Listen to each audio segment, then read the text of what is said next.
తమిళనాడు ప్రాంతంలో అతి మంచి గొప్ప పరిచర్య చేయుచున్నటువంటి దైవజనుడు. ఆయన చెబుతున్నటువంటి మాటలు. ఒకసారి మలేషియాకి ఆయన వెళ్ళారు. చాలా పెద్ద సంఘం చెన్నైలో. ఐ థింక్ తమిళనాడులోనే పెద్ద సంఘం అది. వేల మంది లక్షల వరకు వెళ్తారు ఆ మందిరానికి. ఆయన చెబుతూ ఉన్నాడు, ఒకసారి ఆయన మలేషియాకి వెళ్ళాడు. ఒక కుటుంబాన్ని దర్శించాడు.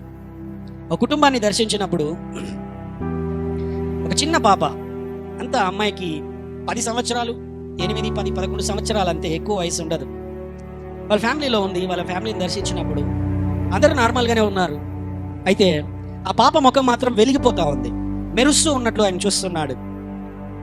దగదగదగ అని మెరుస్తూ ఉన్నట్లు ఆయన ఆత్మలో గ్రహించాడు. వాళ్ళ ఫ్యామిలీ వాళ్ళకి ఎవరికి అది కనపడడం లేదు. అమ్మాయి నార్మల్గానే చూస్తున్నారు. వెంటనే ఆయన లాజరస్ గారు అమ్మాయిని ముందుకు పిలిచి, ఏం జరిగింది నీ జీవితంలో అని అడిగాడు. ఏం చేస్తున్నావు నువ్వు అని అడిగాడు. ఏం ప్రార్థన చేసుకుంటున్నావు, ఏం చేస్తున్నావు నువ్వు అని అడిగితే అమ్మాయి చెప్పింది, నాకు యేసయ్య అంటే చాలా ఇష్టం. రోజు అందరూ పడుకున్న తర్వాత, నా చదువు అయిపోయిన తర్వాత, ఇంట్లో అందరూ పడుకున్నటువంటి తర్వాత 11 అవుతుంది, అందరూ 10, 11 అవుతుంది.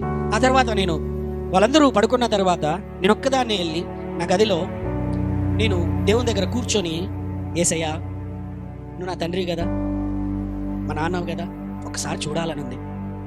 ఏంటి ఏమంటున్నదా అమ్మాయి? ఎవరి గురించి ప్రార్థన చేయడంలే అమ్మాయి, దేని గురించి అడగడంలా. ఆకలి, లేకపోతే డబ్బు గురించి, లేకపోతే ఎగ్జామ్స్, లేకపోతే చిన్న అమ్మాయి కదా, 10 సంవత్సరాలు అంటే 3వ తరగతి, 4వ తరగతి, 5వ తరగతి చదువుతూ ఉంటుంది. లేకపోతే బట్టల గురించో, లేకపోతే చిన్నపిల్లల వస్తువులు, సైకిల్, వాటి గురించి ఏం అడగడంలే అమ్మాయి. నా తండ్రివి కదా నువ్వు, మా నాన్నవు కదా, నిన్ను ఒక్కసారి చూడాలి. ఏమడుగుతుందా అమ్మాయి? ఎన్ని రోజులు అడిగావో అని ఆయన అడిగాడు. దాదాపు 5-6 నెలల పాటు ప్రతిరోజు ఇదే మాట అడిగిందంట అమ్మాయి. ఎన్ని నెలలు? ఏం ప్రార్థనలే. రోజు 11 అవ్వగానే వెళ్ళి దేవుని దగ్గర కూర్చొని, యేసయ్య నిన్ను చూడాలి, యేసయ్య నీ ముఖం చూడాలి, యేసయ్య నీ ముఖం చూడాలి, అంతే. ఏ ప్రార్థన లేదు, ఎవరి గురించి ప్రార్థన లేదు. నిన్ను చూడాలి ప్రభు, నిన్ను చూడాలి, ఒకసారి చూడాలి యేసయ్య నిన్ను. హల్లెలూయా. ఒకానొక రోజున రాత్రి సమయంలో యేసయ్య వచ్చేసాడు. హల్లెలూయా. యేసయ్య వచ్చి, యేసయ్య నవ్వుకుంటూ వచ్చే అమ్మాయి ముందట నిలబడ్డాడు. దగదగా ఆయన మెరుస్తూ ఉన్నాడు. నేను చూచి ఆనందపడిపోతుంటున్నాను. ఆయన చూస్తూ ఎన్ని గంటలు, ఆ రోజు రాత్రి ఎన్ని గంటలు అయిందో నాకు తెలియదు, కానీ మాస్టర్ గారితో చెప్తా ఉంది, అలాగ చూస్తూ ఊరికే అలా ఉండిపోయాను అంతే.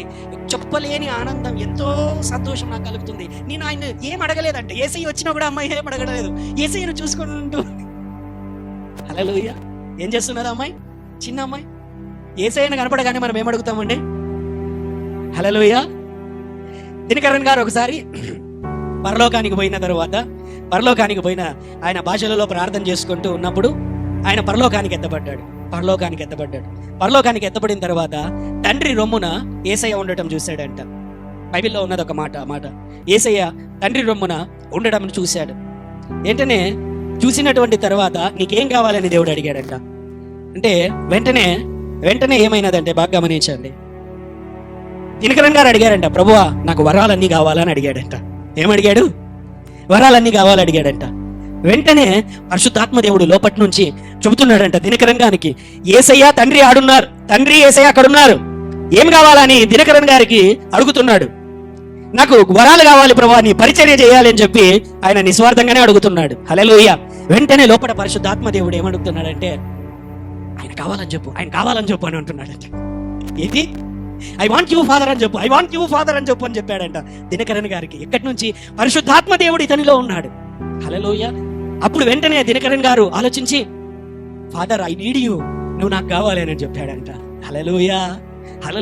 ఆ పాప దగ్గరికి వద్దామండి. ఆ పాప ఊరికినే యేసును చూస్తూ యేసు నవ్వుతున్నాడు. ఆ అమ్మాయి నవ్వుతూ, ఎంతసేపు ఉన్నామో కూడా నాకు తెలియదు, చెప్పన సఖ్యము కానీ మహిమ, సంతోషము, అంత ఆనందము నేను అక్కడ పొందుకున్నాను. గట్టిగా చప్పట్లు కొట్టి దేవుని నామాన్ని కనపరుచుకుందామండి. హల్లెలూయా. అమ్మాయిని దగ్గరికి పిలిచి ఆయన ప్రార్థన చేశాడు. అమ్మాయి లాజరస్ గారు ఏంటి అని అంటే, ద ప్యూర్ హార్ట్. బైబిల్లో ఒక మాట ఉన్నది, అడుగుడి ఇవ్వబడును, వెదకుడి దొరుకును, తట్టుడి నీకు తీయబడును.